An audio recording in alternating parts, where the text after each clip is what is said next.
السلام علیکم ورحمۃ اللہ وبرکاتہ۔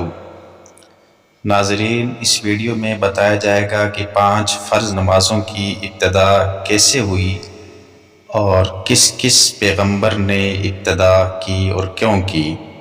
صاحب عنایہ رحمہ اللہ نے لکھا ہے کہ سب سے پہلے فجر کے وقت حضرت آدم علیہ السلام نے نماز پڑھی، جس وقت انہیں جنت سے اتارا گیا اور دنیا ان پر تاریک ہو گئی، رات کا اندھیرا چھا گیا تو انہیں گھبراہٹ محسوس ہوئی، لیکن جب صبح روشن ہوئی تو انہوں نے شکرانے کے طور پر 2 رکعت نماز پڑھی۔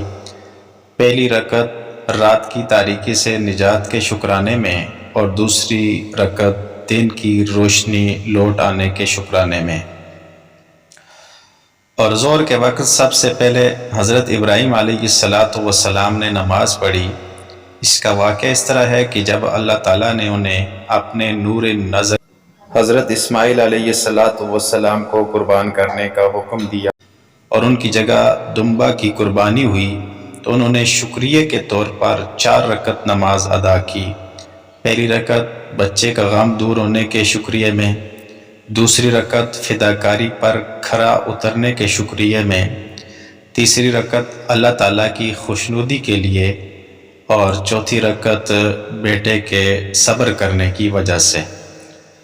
عصر کے وقت سب سے پہلے حضرت یونس علیہ السلام نے نماز پڑھی، کیونکہ اللہ تعالیٰ کی جانب سے اسی وقت انہیں 4 تاریکیوں سے رہائی نصیب ہوئی تھی، لغزش کی تاریکی سے، رات کی تاریکی سے، پانی کی تاریکی سے اور مچھلی کے پیٹ کی تاریکی سے۔